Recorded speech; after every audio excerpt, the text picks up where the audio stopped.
Hey friends, I am Coach Tammy, and I am so excited to be here to show you this fun tip and trick for a craft show. So I just wanted to show you how I package up my bows before I go. Now the reason I do that is if I'm doing like a tree topper bow or whatever, I'll do two or three of those, but I want to have them packaged. I make bows on site at craft shows, but I want about 15 to 20 different ones that people can choose from.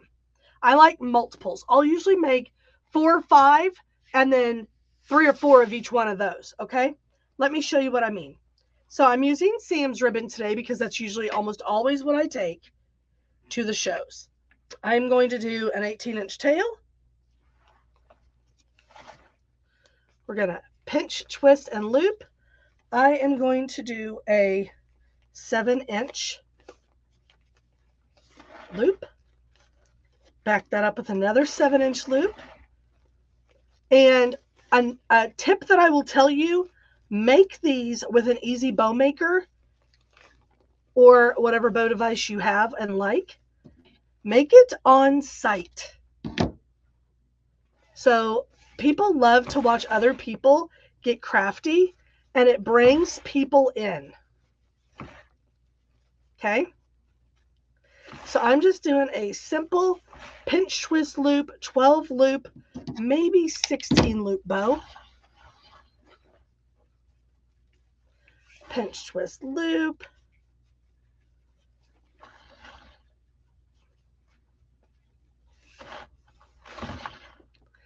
We're keeping them. Now, the reason I put them in Ziploc baggies is it is a lot of work. This is going to be a 16 loop one. It's a lot of work to make sure that your stuff is not getting smashed when it's as big as a wreath, right? But something as small as a bow, it's very easy to smash it. So what I do is I have it like this. I go ahead and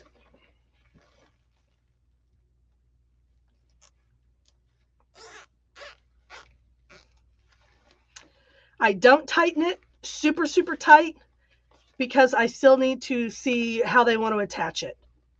That's the other reason I always bring the coordinating ribbon with me. Always.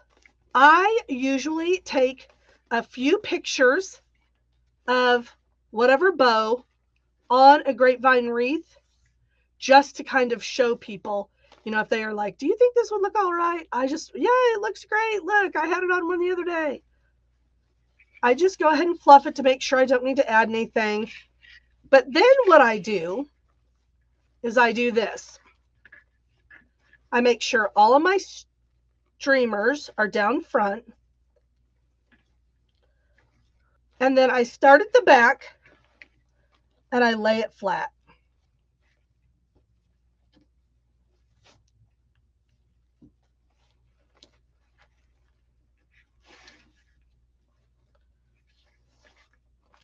And you don't even have to fluff any other ones other than the ones you want to. I just want to make sure that usually a 16 loop bow is a good wreath bow, especially if I'm using 1.5 inch. Okay. See how I'm flattening this out? The other part that I do is I usually take paper clips or zip ties, whatever you prefer. I like paper clips. Or you can just do them like that. I just don't like seams in them.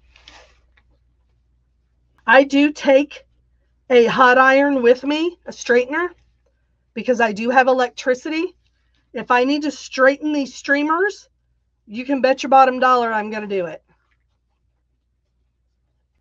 Now, what I am going to do is I put all of my bows, depending on the size of the bow, this one's going to be in a 12 by, I think it's a 9 by 12 sleeve. We use these for our signs. I have a plastic milk crate with dividers that I put these in. I want these all flat. These will be flat.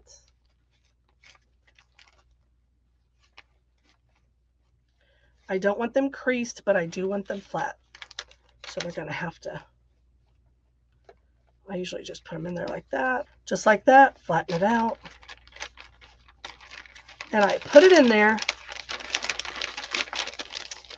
just like this. And the bow that is on display does not get sold. I have them on pieces of foam board. And I usually, at the beginning of the season, when I was really doing shows, I leave. Now, I will tell you, I normally cut this off. I normally do that ahead of time. Make sure it doesn't poke a hole in the bag. And then I just put it like this. And when they are ready to purchase it, inside of here is going to be a little piece of paper or a postcard with a QR code on it to sign up for my email so they get a free bow video. So that is what I would highly encourage you to do. You can put it in something like this. So these are on my brand. So I would just have them in there like that. And I would have like 4 or 5 of each. And when they're like, oh, can I get that bow? And I have a sign up that says, please ask for assistance with the bows. Please tell me what number of bow you would like. Please do not remove the bow. And then I know that I have different bows. And I'm going to tell them, here's your bow. If you want it fluffed now, I can do it. It's probably going to get smashed on your way home. Or this postcard right here has a QR code. It has a video of me fluffing a bow just like this, along with other instructions. The other thing I do is I do include a Chanel stem so they can attach it. So I hope that helped. It just works really good if you can have them separated out like that, because people like that. Number one, they like videos. Number two, they like that they have the choice. Now, I also have ribbon on site. If they were to say to me, hey, Tammy, can I get a bow out of that? But could you make it double that size? Sure, but it's going to be double the price. Are you sure you want to do that? So instead of $22, it's going to be $44. Well, that seems ribbon. I don't care if you know that or not. I'm charging what I'm charging. So I just price my bows according, but I do use Sam's ribbon 99% of the time for my bows at my shows. All right, y'all. Be blessed. I hope you have a great one.